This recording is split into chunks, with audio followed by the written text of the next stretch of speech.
Alhamdulillahirabbil alamin wassalatu wassalamu ala asyrafil anbiya'i wal mursalin wa ala alihi wa sahbihi ajma'in. Rabbi yassir wa la tu'assir bi tamim bil khair.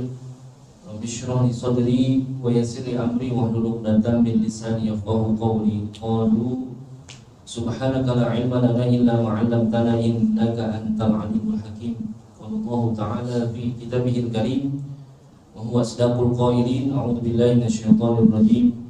Ya ayyuhalladzina amanu kutiba 'alaikumus syiyamu kama kutiba 'alal ladzina min qablikum la'allakum tattaqun. Shadaqallahul 'azim. Ma'asyiral muslimin wal muslimat rahimakumullah. Wabil khusus yang kami hormati para pimpinan dana pensiun PLN, yang mudah-mudahan kita semuanya yang hadir pada kesempatan siang hari ini senantiasa terus dalam limpahan rahmat, taufik dan hidayah dari Allah Subhanahu wa taala. Amin. Hadirin jamaah sekalian yang saya hormati dan saya muliakan, singkat saja ya Pak.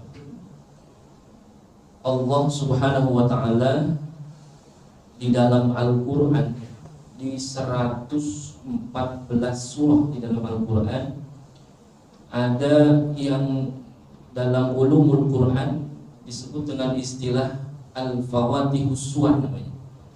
Fawatihus Suwar itu adalah pembuka daripada surah-surah yang ada di dalam Al-Qur'an. Jadi dari 114 surah kurang lebih ada 10 jenis Fawatihus Suwar, pembuka daripada surah-surah dalam Al-Qur'an. Yang paling tinggi derajatnya Fawatihus Suwar itu adalah Allah membuka salah satu daripada surah di dalam Al-Qur'an itu dengan ats-tsanah, yaitu pujian. Surah pertama yaitu Al-Fatihah, itu ada pujian, alhamdulillahirabbil alamin. Lalu ada nanti tabarakalladzi biyadihil mulku, nanti ada lagi subhanalladzi, itu pujian. Nah, itu bagian daripada Fawatihus Suwar, kurang lebih ada 10. Nah, salah satu daripada Fawatihus Suwar itu adalah Allah Subhanahu wa taala membuka surah di dalam Al-Qur'an itu dengan kalimat qasam. Qasam itu adalah sumpah. Jadi Allah Subhanahu wa taala banyak membuka ya daripada ayat-ayat Al-Qur'an, yang surah-surah dalam Al-Qur'an itu dengan qasam. Contohnya wadduha ya, atau wasyamsi atau wal-laili. Salah satu daripada surah yang dibuka dengan sumpahnya Allah Subhanahu wa taala adalah wal asri, surah Al-Asr. Dalam riwayat ya, dalam kitab Asbabun Nuzul, bahwasanya surah Al-Asr itu turun karena memang pada mulanya kebiasaan orang-orang masyarakat jahiliyah itu ya. Jadi kalau para mufassir menyebutkan bahwasanya surah Al-Asr, Allah Subhanahu wa taala itu bersumpah wal asr, demi masa. Tapi ada sebagian ulama yang memberikan penjelasan bahwasanya wal asr itu masanya bukan masa secara umum, akan tetapi masanya adalah waktu asar, sore. Karena kebiasaan masyarakat jahiliyah ketika itu, kalau di waktu asar mereka itu berkumpul. Mereka kumpul habis asar, ngapain? Ngobrol, cerita, bahkan bukan hanya sekedar cerita, akan tetapi mereka ghibah, membicarakan keburukan orang lain, dan bahkan mereka itu mengutuk waktu ketika itu adalah waktu asar. Padahal di dalam syariat yang waktu asar itu termasuk waktu yang luar biasa, Pak. Ba'da asar itu termasuk waktu-waktu fadilah untuk kita berdoa kepada Allah Subhanahu wa taala. Apalagi ketika kita sedang berpuasa nih. Ya, ulama-ulama kita menganjurkan kalau habis asar itu menjelang waktu berbuka puasa, ya kita diperintahkan untuk banyak-banyak berdoa. Ya, kalau kebiasaan ulama-ulama kita, orang-orang tua kita dulu, Pak, kalau menjelang waktu berbuka puasa itu ngumpulin anak cucu, diajak berdoa tuh, asyhadu an la ilaha illallah, astaghfirullah, nas'aluka ridhaka wal jannah wa na'udzubika min sakhatika wan nar. Kalau sekarang kita menjelang berbuka puasa, apa yang kita lihat, Pak? TV kan gitu ya, handphone, bahkan anak sama bapak berebut remote Pak. Berebut remote, kata anaknya Pak, FNC aja Pak, kata bapaknya jangan, TV One aja kan, TV One memang beda, siapa tahu maghribnya duluan katanya. Padahal sama aja tuh. Nah itu waktu asar padahal punya fadilah, makanya ketika orang-orang masyarakat Arab jahiliyah ketika itu kebawa sampai ketika Islam sudah masuk, mereka selalu senantiasa banyak kegiatan yang mereka lakukan setelah asar itu adalah kegiatan-kegiatan yang justru negatif. Makanya turunlah surah Al-Asr ini. Allah Subhanahu wa taala berfirman, "Wal 'asr, innal insana lafi khusr."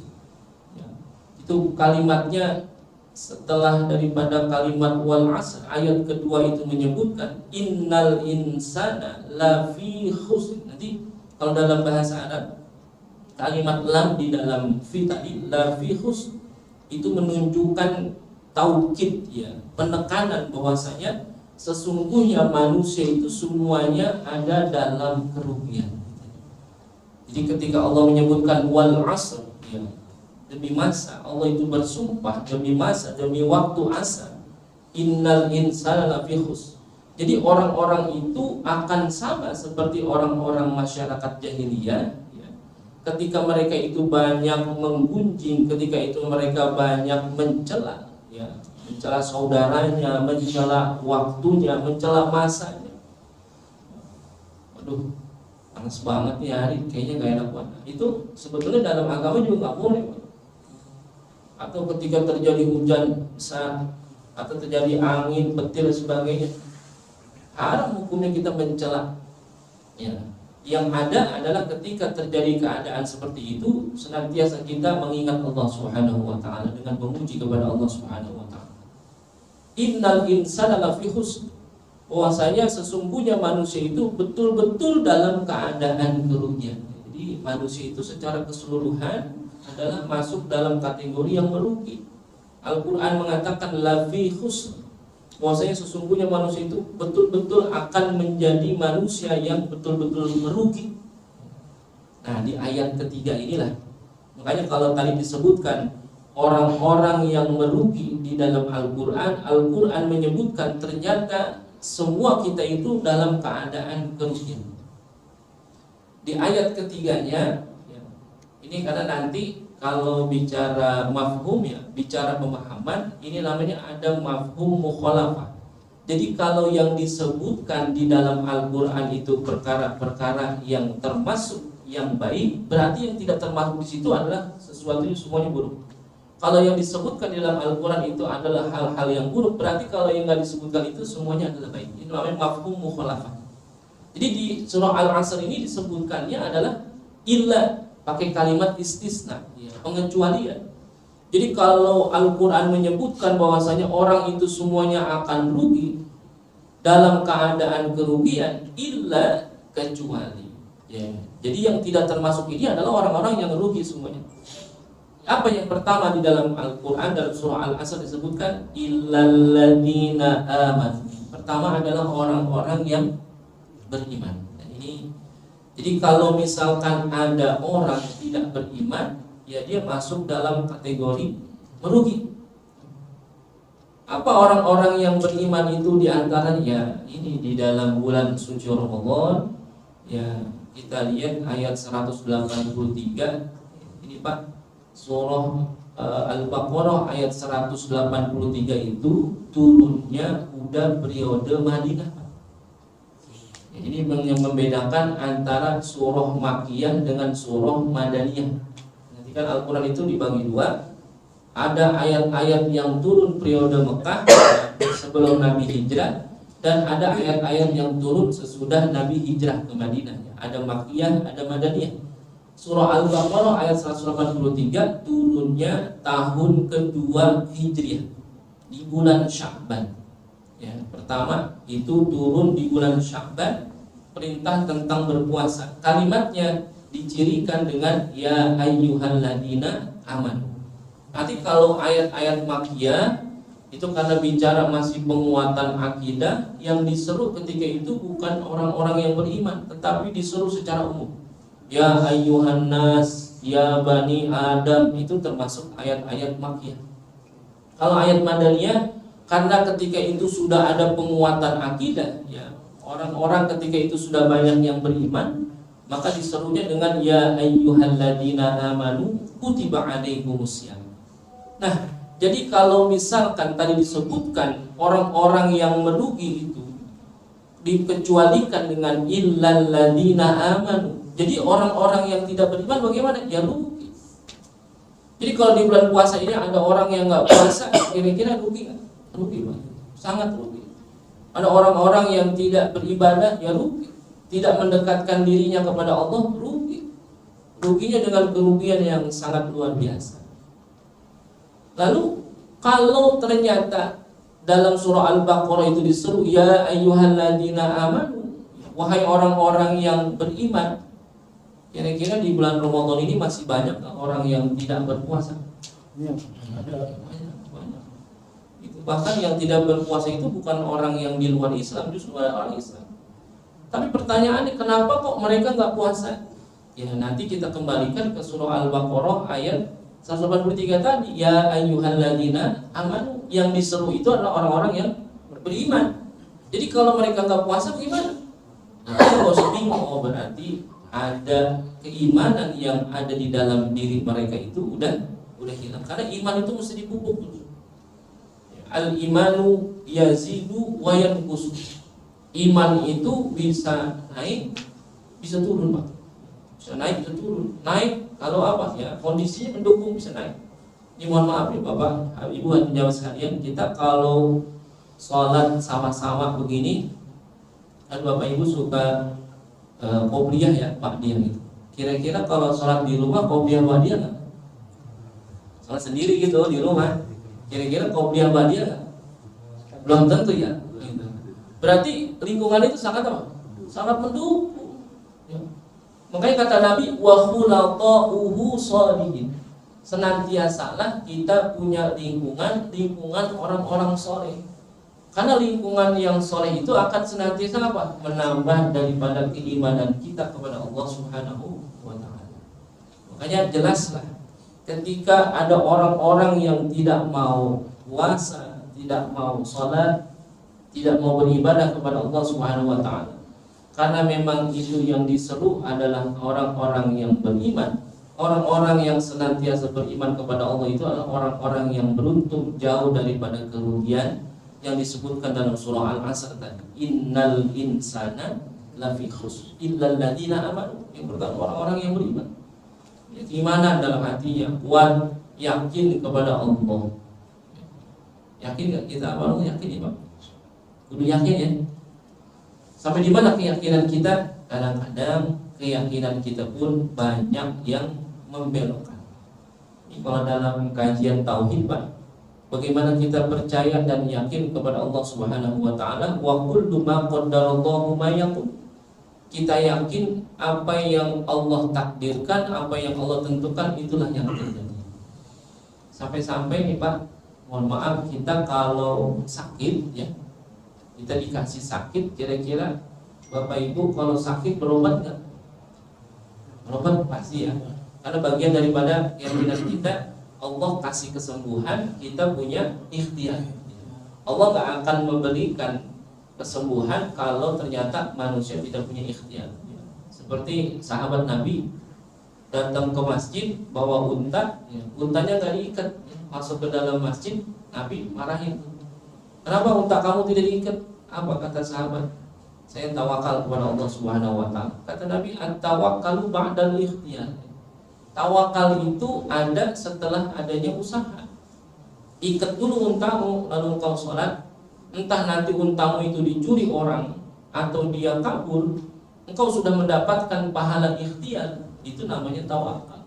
Nah sekarang kalau ada orang sakit, lalu dia berpikiran, kan yang kasih sakit adalah Allah, lalu yang menyembuhkan juga Allah. Ya udah, saya nggak usah berobat, nggak usah minum obat, dan saran nanti juga sembuh sendiri, Allah yang kasih. itu bukan bagian daripada keimanan. Karena keimanan seseorang akan yakin Allah memberikan sesuatu kalau kita senantiasa berikhtiar. Jadi bagian daripada keimanan juga tuh. Kalau ada orang sakit minum obat, bagian daripada keimanan. Tapi jangan menyimpang daripada keimanan. Karena banyak orang yang ketika dia sakit lalu dia minum obat, yang dituhankan bukan Allahnya tapi obatnya. Ini yang bisa merusak keimanan kita. Padahal kayaknya sepele itu Pak. Saya pusing, saya biasa kalau pusing itu minum bodrek. Lalu saya bilang ini bodrek manjur. Itu dalam bab tauhid bisa apa? Merusak keimanan kita, ketauhidan kita. Karena yang kita yakini apa ya? Bodreknya bukan Allahnya, padahal hakikatnya yang menyembuhkan adalah Allah. Ini bodreknya apa? Ikhtiarnya, sabarnya. Jadi banyak orang yang mentuhankan sabar, bukan mentuhankan Allah. Kalau Allah belum kasih sembuh, ya, kemanapun dia berobat, ya belum sembuh. Tapi ikhtiarnya tetap harus dikejar. Makanya ulama-ulama kita Pak, kalau minum obat itu, kita diajari minum obat sama ulama. Kata ulama, obat itu adalah sabab, obat itu hanya ikhtiar kita. Ya. Kalau kita minum obat seperti begini, obat, kamu adalah makhluk. Bismillahilladzi la yadurru ma'asmihi syai'un fil ardi wala fis samai wa huwas samiul alim. Yang namanya obat itu tidak akan mendatangkan manfaat atau mudarat. Yang datangin manfaat mudarat itu hanya Allah. Jadi kalau kita minum obat, engkau adalah makhluk. Engkau tidak bisa memberikan manfaat atau apapun. Tapi ini bagian kewajiban saya berikhtiar untuk mendapatkan kesembuhan yang Allah berikan kepada saya. Kira-kira kita pernah nggak kalau minum obat begitu? Yang ada pasti, wah ini obat mahal nih, paten. Gitu. Pasti kalau minum ini kita sembuh. Enggak juga. Kayak besok kalau minum obat gitu Pak, kayak kepala pusing nih, mau minum bodrek, bilang dulu kayak bodrek, engkau adalah makhluk Allah. Ngomongin depan orang tuh. Wah ini orang gila bagaimana? Nah ini bagian daripada apa ini? Keyakinannya.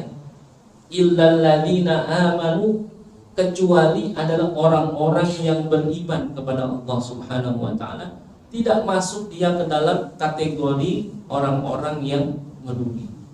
Jadi jangan pernah kita merasa bahwasanya kita ketika kita membela keimanan kita, membela keyakinan kita, ketauhidan kita, itu bagian dari sesuatu yang merugikan buat kita. Justru itulah yang mendatangkan keuntungan besar dari Allah Subhanahu wa taala.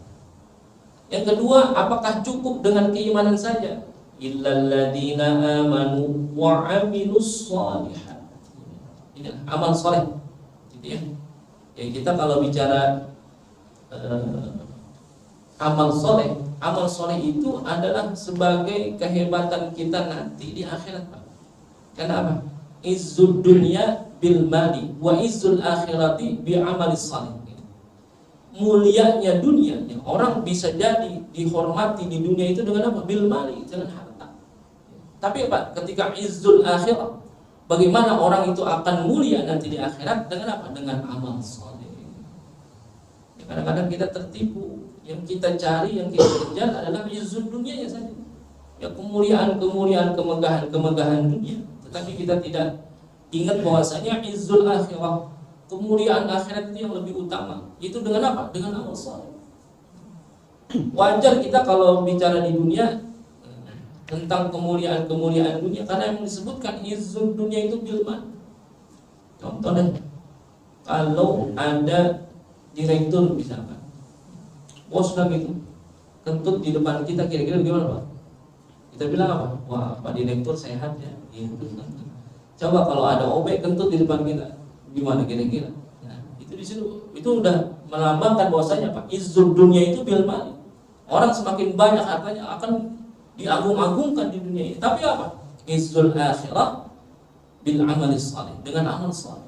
Karena keimanan tanpa amal soleh ya nggak ada nilainya. Yakin kepada Allah dengan keyakinan yang luar biasa, tapi tidak dibuktikan dengan amal soleh, tidak dibuktikan dengan ya salat, puasa, zakat dan amal-amal soleh lainnya. Wa amilus shalihat, dengan amal-amal soleh maka keimanan itu akan kosong.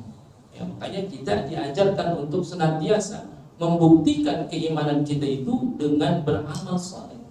Dan amal soleh yang kita kerjakan pun bukan hanya sekedar dikerjakan, akan tetapi sesuai dengan apa yang dijadikan tuntunan Nabi kita Muhammad Sallallahu Alaihi Wasallam. Makanya nanti dalam kitab Zubat ya, Syekh Ibnu Rusan mengatakan begini Pak, fakullu man bi ghairi ilmin ya'malu a'maluhu mardudatun la tuqbal. Siapa saja yang berbuat sesuatu tanpa ilmu, maka amalnya itu mardudatun la tuqbal, ditolak, tidak diterima oleh Allah Subhanahu wa taala. Karena bicara tentang amal soleh ya, orang salat, ya, salat pakai ilmu, puasa pakai ilmu, haji, umrah pakai ilmu. Amal-amal soleh yang berkenaan dengan syariat agama kita pakai ilmu. Orang kalau sholat nggak pakai ilmu, berantakan sholatnya. Karena ada satu kisah, ada orang yang sholat.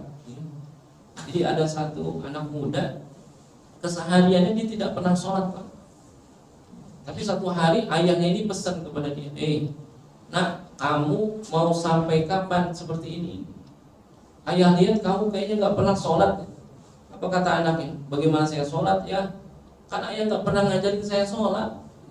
Dibalikin sama anaknya. Oh ya, ayahnya bingung juga. Iya. Dia disuruh beramal soleh, akan tetapi karena nggak ada ilmunya, nggak ada tuntunannya, nggak bisa dia kerjain. Akhirnya kata ayahnya, sekarang begini aja nak, kamu pakai sarung, kamu pakai baju koko, kamu berangkat saja ke masjid, kamu sholat. Kata anaknya, lalu caranya gimana?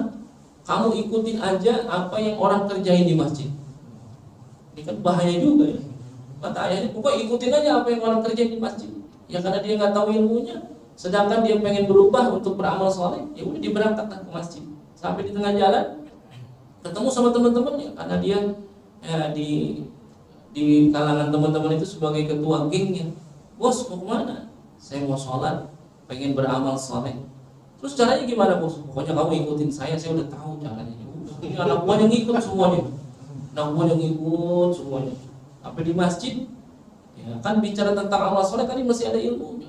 Sedangkan ayahnya pesan, yang direkam di kepalanya adalah kerjakan apa yang orang kerjakan di masjid. Di masjid dia lihat ada orang ambil wudhu, dia ikut ambil wudhu. Ini anak buahnya nanya, bos ini kita gimana? Kamu ikutin saya. Udah, ambil wudhu. Habis ambil wudhu, ya kan? Ini sholatnya sholat zuhur Pak. Adzan ya, salah satu sunnah yang dilakukan sebelum sholat adalah adzan. Ada orang adzan, muadzin, Allahu Akbar, Allahu Akbar. Kan yang direkam di kepalanya apa? Kerjakan apa yang orang kerjakan di masjidnya, orang adzan dia adzan. Ini anak buahnya nanya, bos ini kita gimana? Ikutin. Jadi waktu zuhur hari itu yang adzan ada 40 orang, semuanya adzan. Habis adzan sholat sunnah, jadi ikut sholat sunnah. Lalu iqamah begitu juga, semua pada iqamah. Nah, masalah terjadi dimulai di sini. Imam berdiri di depan untuk sholat. Ya, biasa Pak, kalau di kampung saya itu kalau sholat zuhur jamaahnya sepi. Ya, sholat zuhur itu sepi. Kadang-kadang dia yang adzan, dia yang iqamah, dia yang imam. Bahkan gak ada makmum itu. Udah, akhirnya ngikut dia. Pokoknya dia direkam di kepalanya, ikutin apa yang orang kerjain di masjid. Dia ngikut sholat di belakang. Di mana-mana orang sholat itu bersaf, ya, bersaf gitu. Ini enggak Pak, dia ikut di belakang. Ini anak buahnya nanya, bos ini gimana? Ikutin saya. Jadi ngikutin semua ke belakang. Baru berbanjar ke belakang. Ini imam melihat begini, aduh saya takut ini, ya udah. Imamnya juga takut. Udah mulai sholat, Allahu Akbar, takbir. Ini belum ada masalah, ruku belum ada masalah juga. I'tidal belum. Nah ini masalah muncul ketika sujud. Ya, imam sujud. Nah, dia dulu sujud juga. Ini kan karena berbarisnya berbanjar ke belakang, nah, terlalu sempit, mentok Pak. Kepalanya itu ketendang dia sama imam. Nah, dia berpikir dalam hati, oh kalau sholat begini main tendang-tendangan. Kepalanya ditendang, akhirnya kepala teman yang belakang ditendang lagi Pak. Yang di belakang protes, bos kepala saya kenapa ditendang? Kepala saya ditendang sama imam, tendang lagi ke belakang, tendang. Sampai ke belakang, karena di sana mentok, yang paling belakang kan bingung. Bos, kenapa saya kepala ditendang? Kepala saya ditendang dari depan. Nah ini di belakang kan udah gak ada yang ditendang lagi. Jadi gimana? Ya kita balikin ke depan. Balikin ke depan, didorong. Terus didorong, sampai imamnya didorong, jatuh. Imamnya istighfar bangun, dia bangun lagi istighfar. Astagfirullahaladzim. Imamnya lari, imam kita lari, kejar. Nggak ketemu tuh, dikejar. Udah, sampai di rumah ditanya sama ayahnya, kamu udah sholat? Udah ya, pokoknya pesan ayah kan kerjakan apa yang orang kerjakan di masjid. Semuanya udah saya ikutin. Benar, udah. Cuma satu ya yang nggak bisa saya ikutin, apa? Imam larinya kenceng banget. Itu karena apa? Bisa jadi itu terjadi karena hakikatnya ketika kita beramal soleh, amal soleh itu harus disertai dengan ilmu. Fakullu man biwali ilmin ya'malu a'maluhu mardudatun atuba. Percuma ketika kita beramal soleh akan tetapi tidak ada ilmu. Nah ini bulan Ramadan ini termasuk adalah bulan tarbiyah, Pak. Bulan pendidikan. Jadikan bulan pelajaran buat kita untuk senantiasa banyak belajar, mendalami Al-Quran, senantiasa kita khusyuk di dalam sholat. Kita pelajari bagian daripada syariat yang diajarkan oleh agama kita.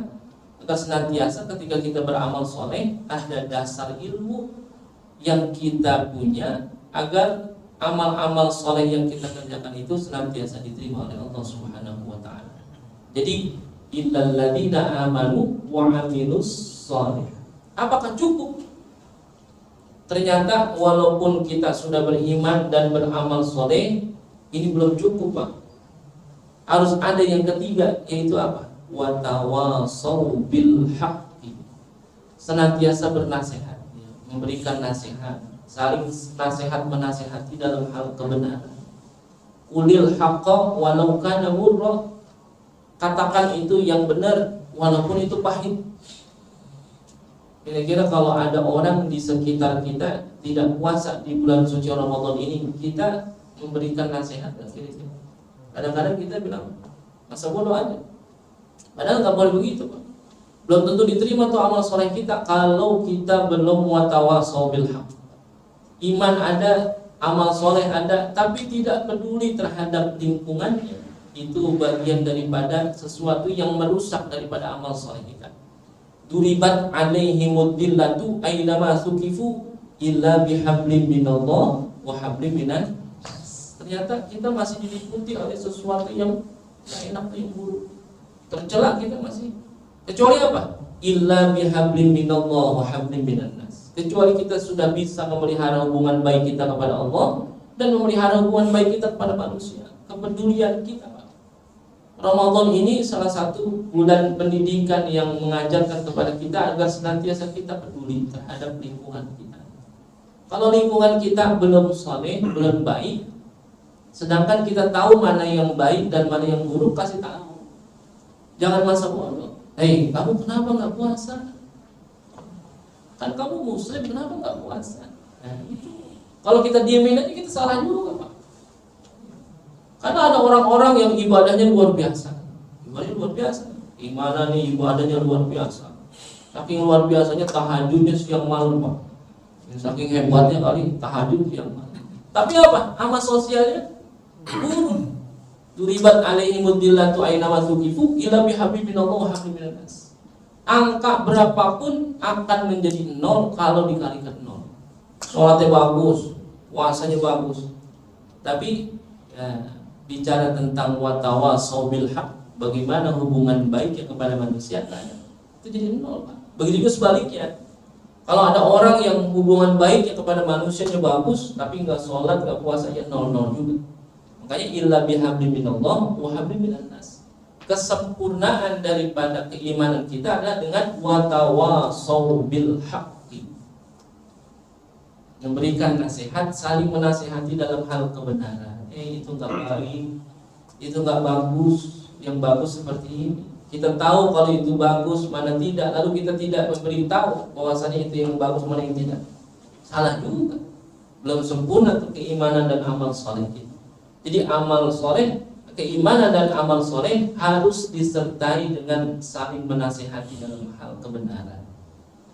Apakah cukup? Oh tidak. Yang terakhir, bahwasanya kalau kita tidak mau masuk dalam kategori orang-orang yang merugi adalah watawasau bis sabri. Keimanan, amal soleh dan saling menasihati dalam hal kebenaran, wa tawasau bis sabri, saling menasihati dalam hal kesabaran. Bicara kesabaran di sini ya, wa lanabluwannakum bisyai'in minal khawfi wal ju'i wa nafsi minal amwali wal anfusi wat thamarat wa basyiris sabirin alladzina idza asabatuhum musibah qalu inna lillahi wa inna ilaihi raji'un wa basyiris sabirin. Kasih kabar gembira kepada orang-orang yang sabar. Kalau ada saudara kita, keluarga kita, tetangga kita dapat musibah, dapat ujian, kewajiban kita adalah dengan mengucapkan kalimat istirja, yaitu apa? Inna lillahi wa inna ilaihi raji'un. Itu dari Allah, datang dari Allah dan kembali kepada Allah Subhanahu wa ta'ala. Ya, kalau saudara kita kena musibah, ya kita beri kabar gembira, yang sabar ya, mudah-mudahan Allah berikan pahala yang besar. Sambil kita apa ya? Ya, kalau kita punya sesuatu ya kita santuni. Ya, ini juga bagian daripada yang luar biasa yang bisa kita lakukan di bulan suci Ramadan ini. Ya, bulan berbagi, Pak. Ya, bulan berbagi. Bahwasanya ketika amal-amal soleh kita di luar Ramadan itu dilipat gandakan pahalanya 10 sampai 100. Kalau Ramadan lebih dari itu, 700 kali lipat, lebih. Makanya ketika watawasau bis sabri, saling menasihati dalam hal kesabaran itu artinya bukan hanya memberikan rasa sabar. Ya kalau kita punya sesuatu, kita kurangi beban mereka. Dengan apa? Ya dengan yang kita punya, yang dengan kita yang punya kita mampu. Senantiasa ketika Ramadan itu mengajarkan kepada kita bahwasanya watawasau bis sabri itu ya berbagi. Kita luar biasa sekarang. Ya di pinggir-pinggir jalan kalau sudah dekat waktu maghrib ya pada ngasih apa? Takjil, takjil. Dan takjil itu bahasa Arab, Pak. Takjil itu artinya menyegerakan. Ajala yu'ajilu, takjil itu menyegerakan. Tapi ketika masuk bulan suci Ramadan di Indonesia, takjil itu berubah nama. Jadi apa? Jadi lontong, jadi bakwan, jadi es campur, itu takjil. Makanya kalau ditanya ada orang Arab bingung, kamu mau kemana? Mau beli takjil. Atau orang Arab takjil. Takjil kan menyegerakan. Apa yang dibeli disegerakan. Yang banyak hebatnya Ramadan gitu. Sampai lontong bakwannya berubah nama jadi takjil. Ajala yu'ajjilu ta'jilan. Memang Nabi mensunahkan itu ya. Takjilul fitri. Jadi kalau berbuka puasa itu bagusnya ada disegerakan. Takjilul fitri. Nabi kalau buka puasa itu pakai apa? Rutop. Ya, kurma basah itu. Yang bagus itu, Pak. Jadi kalau kita buka puasa yang paling utama itu pakai rutop kurma basah. Kalau enggak ada tamar, kurma kering. Kalau enggak ada ma'uzam zamin, air zam-zam. Kalau nggak ada, baru ma'ul akhar, air-air yang lain. Kalau kita buka puasa emang, kalau kata orang Betawi nggak anci, kalau kata lontong mau bakwan, nasi, kurma dulu. Nabi sunahnya itu, mensunahkan kita buka puasa dengan rutop, kurma yang basah, witron, ganjil. Ya, makan kurma itu ganjil. Jadi kalau kita lagi buka puasa, ada kurma, makan dalam jumlah bilangan ganjil. Berapa? 57 kilo itu ya. Satu ya, kalau enggak 3 baru. Ini Pak, kemarin buka puasa di rumah sakit Uri Cinere. Ayo sebelum kita buka kita baca doa. Allahumma lakasumtu. Lalu dilanjutkan dengan dhahabaz zama'u wa batallatil uruq wa thabatal ajru insyaallah. Saya kritik gitu ya. Pak, itu doa itu bacanya nanti setelah berbuka, Pak. Jangan sebelum berbuka. Karena ada redaksinya dhahabaz zama'u, Pak. Dhahabaz zama'u berarti udah hilang nih haus. Wa batallatil uruq dan telah basah tenggorokan. Saya bilang kan Bapak belum minum. Basah dari mana? Haus hilang dari mana? Kayak keliru tuh kalau doa itu dibaca ya sebelum berbuka. Doa itu dibaca adalah ketika selesai daripada berbuka puasa. Gitu ya. Itu berbagi tuh di Ramadan ini banyak orang-orang yang takjil atau sahur dikasih makan sebagainya. Karena bagian daripada apa? Watawasau bis sabr. Karena bisa jadi ada orang-orang yang ketika berbuka puasa, ada orang-orang yang ketika makan sahur mereka tidak ada yang dimakan. Kita kasih mereka nasihat dalam kesabaran sambil apa? Kita santuni, kita kasih sesuatu yang bisa kita kasih. Ini luar biasanya daripada kesempurnaan keimanan kita yang menjauhkan kita daripada kerugian yang Allah sebutkan dalam surah Al-Asr. Jadi hakikatnya manusia secara keseluruhan itu ada dalam kerugian. Disebutkan ada pengecualian, berarti yang di luar daripada 4 ini kita masih masuk dalam keadaan orang-orang yang berugi. Kecuali adalah orang-orang yang beriman, orang-orang yang beramal soleh, orang-orang yang saling menasihati dalam hal kebenaran dan saling menasihati dalam hal kesabaran. Ini termasuk orang-orang yang jauh daripada kerugian. Mudah-mudahan kita termasuk dalam 4 golongan ini, jauh daripada kerugian. Yang dimaksud kerugian di sini adalah kerugian nanti, Pak. Kerugian di akhirat. Jadi bukan kerugian dunia. Jadi adalah kerugian akhirat. Kita nggak bakal tahu nanti kerugian akhirat itu seperti apa kalau nanti akan ngadepin sendiri. Tapi di sekarang udah dijanjikan sama Al-Quran, sama Nabi udah dikasih bocoran. Jangan sampai rugi nanti di akhirat. Illal ladzina amanu wa 'amilus shalihati wa tawassaw bil haqqi wa tawassaw bis sabri. Mudah-mudahan senantiasa kita diberikan kekuatan iman dan Islam, senantiasa bisa beramal soleh, senantiasa kita bisa menasihati dalam hal kebenaran dan kesabaran, sehingga kita dijauhkan daripada orang-orang yang merugi di akhirat nanti. Amin ya rabbal alamin. Mungkin ini saja yang dapat saya sampaikan. Mungkin masih ada waktu. Silakan rekan-rekan, masih ada waktu untuk menyampaikan pertanyaan.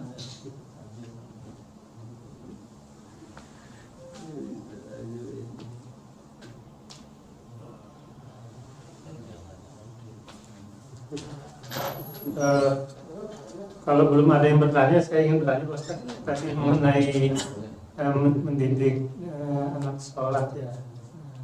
Nah, ini sebenarnya sampai kapan tanggung jawab orang tua ketika ingin supaya anaknya menjadi rajin sholat itu, karena anak kan berangsur-angsur akan menjadi dewasa. Nah, sebenarnya sampai kapan yang nantinya tanggung jawabnya akan dimintai tanggung jawaban di akhirat kelak, sampai umur berapa ya?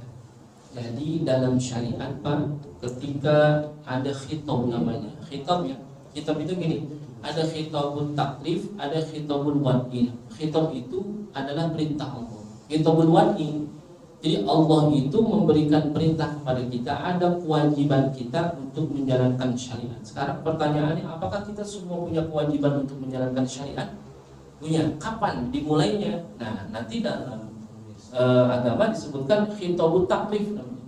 Perintah Allah itu, syariat Allah itu akan wajib bagi kita ketika kita sudah mencukupi taklif. Apa taklif? Taklif itu adalah akil balik.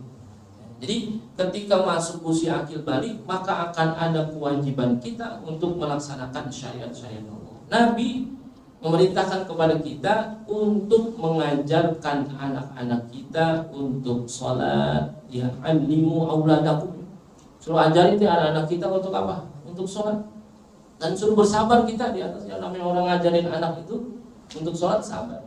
Makanya Nabi mengajarkan kepada kita, ketika usia belum taklif itu sudah dibiasakan mereka untuk sholat. Usia kapan? Tamyiz. Tamyiz itu adalah usia di mana si anak itu sudah bisa membedakan mana yang baik, mana yang buruk. Dia bisa aktivitas sendiri, itu tamyiz namanya. Belum masuk akil balik, karena akil balik itu ditandai kalau laki-laki mimpi jima, kalau perempuan haid. Kalau belum itu dia belum taklif namanya. Nah, sebelum itu apakah mereka wajib sholat? Mereka belum wajib sholat, tapi kita sudah wajib untuk memberikan pelajaran kepada mereka untuk sholat. Nah, ayo sholat, ajak aja sholat, biarin mereka bercanda, apa. Awalnya dia ngikut sholat, tapi ketika baru mulai rakaat pertama dia lari-lari, biarin nggak apa-apa. Atau kita ajak ke masjid, nggak apa-apa, lari-lari, jangan dimarahin tuh. Kadang-kadang kan ada anak-anak yang bercanda di masjid dimarahin, besok-besok tuh anak nggak mau lagi ke masjid, jangan dimarahin.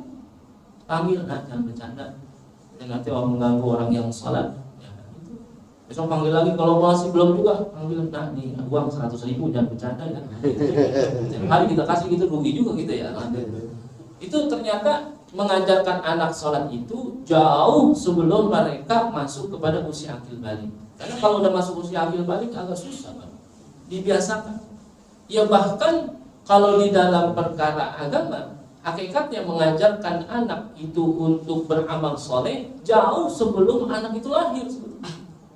Makanya nanti dalam fikih ya Pak, ketika seorang suami dengan istri berhubungan, itu sangat menentukan bagaimana si anak nanti itu akan lahir.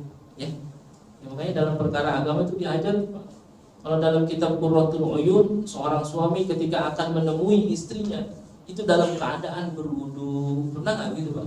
Menemui istri nih, mau tidur sama istri, kita wudu dulu. Sebelum tidur sama istri, wudu.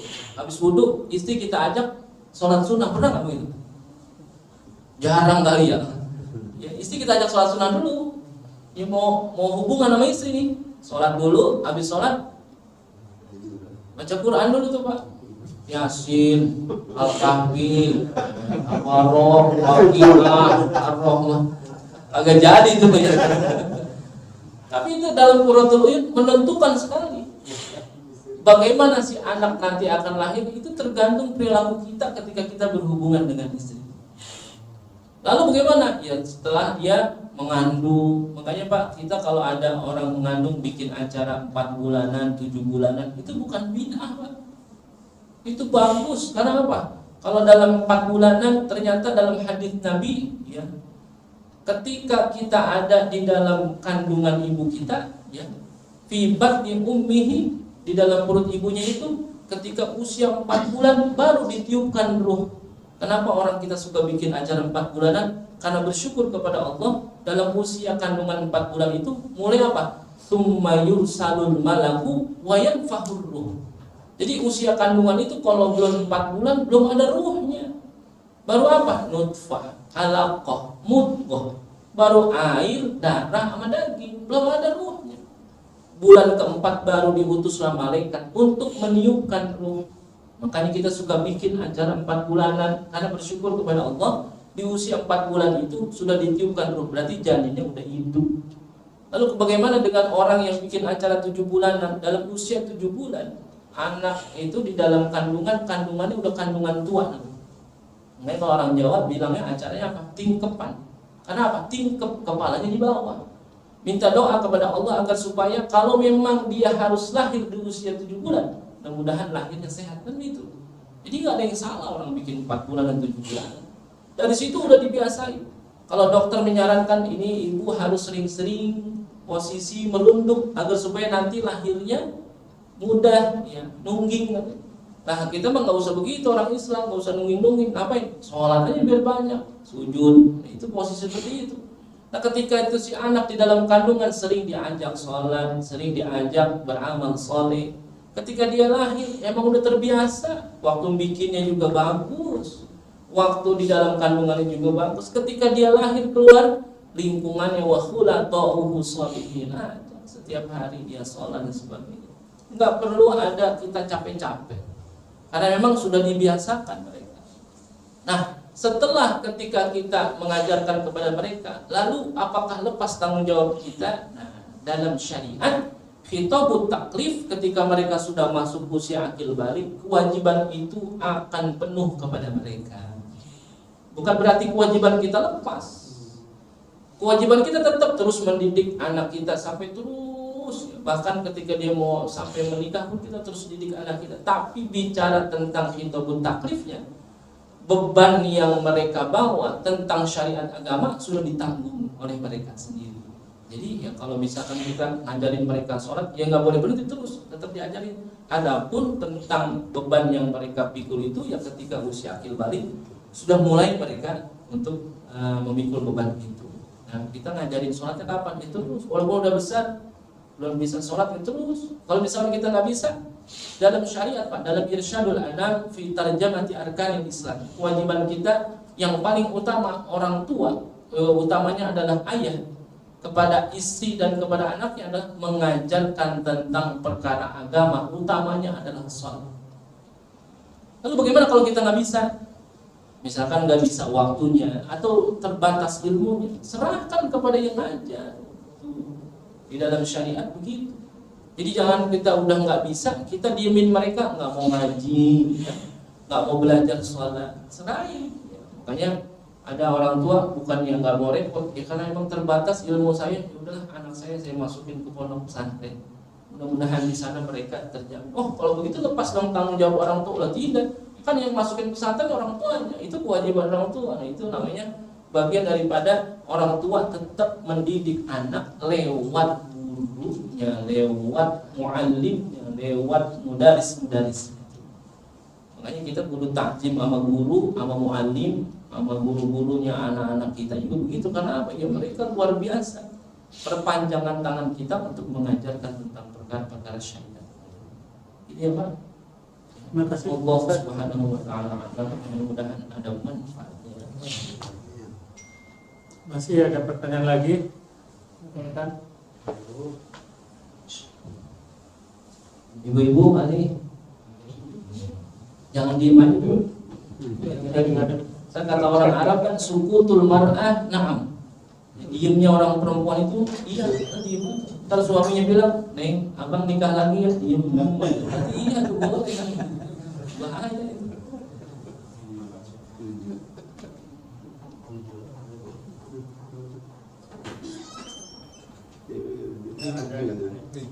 Ulas. Ngamalin naumus sholim ibadah. Jadi mengamalkan tidurnya orang puasa ibadah. Cukup ya Pak? Kalau nggak ada lagi bisa ditutup dengan mudah-mudahan ada manfaatnya. Kurang lebihnya mohon maaf. Kita baca suratul Fatihah. Kita niatkan mudah-mudahan senantiasa kita diberikan kekuatan iman dan Islam, disehatkan badan kita, dipanjangkan umur kita, dimurahkan rezeki kita, dikabulkan segala hajat-hajat kita, tempat di mana kita bekerja mudah-mudahan senantiasa diberikan keberkahan oleh Allah Subhanahu wa taala. Dan kita doakan orang-orang tua kita, keluarga kita, saudara-saudara kita, teman-teman kita mungkin ada yang dalam keadaan sakit, mudah-mudahan Allah angkat penyakitnya, Allah sehatkan badannya, senantiasa dipelihara oleh Allah Subhanahu wa taala. Dan anak-anak kita yang sedang menuntut ilmu mudah-mudahan diberikan kemudahan oleh Allah Subhanahu wa taala menjadi ilmu yang bermanfaat. Ada hadis ini ya Al-Fatihah. Bismillahirrahmanirrahim. Alhamdulillahirabbil alamin arrahmanir rahim maliki yaumiddin. Iyyaka na'budu wa iyyaka nasta'in. Shiratal mustaqim. Shiratal ladzina an'amta 'alaihim ghairil maghdubi 'alaihim waladdallin. Bismillahirrahmanirrahim. Alhamdulillahirabbil alamin. Allahumma shalli 'ala sayyidina Muhammad wa 'ala ali sayyidina Muhammad. اللهم افتح علينا فتوح العارفين وفقهنا في الدين واجعلنا من العلماء العاملين والاغنياء المتصدقين ولا عدوان الا على الظالمين برحمتك يا ارحم الراحمين. اللهم انا نسالك علما نافعا وعملا صالحا ورزقا حلالا وخيرا كثيرا برحمتك يا ارحم الراحمين. اللهم اغننا بالعلم وزينا بالحلم واكرمنا بالتقوى وجملنا بالعافيه. اللهم اجعل جمعنا هذا جمعا مرحوما واجعل تفرقنا من بعده تفرقا معصوما. ربنا آتنا في الدنيا حسنة وفي الآخرة حسنة وقنا عذاب النار. صلى الله على سيدنا محمد وعلى آله وصحبه أجمعين والحمد لله رب العالمين. سبحانك اللهم وبحمدك أشهد أن لا إله إلا أنت أستغفرك وأتوب إليك. الله الموافق إلى أقوام الطريق. السلام عليكم ورحمة الله وبركاته.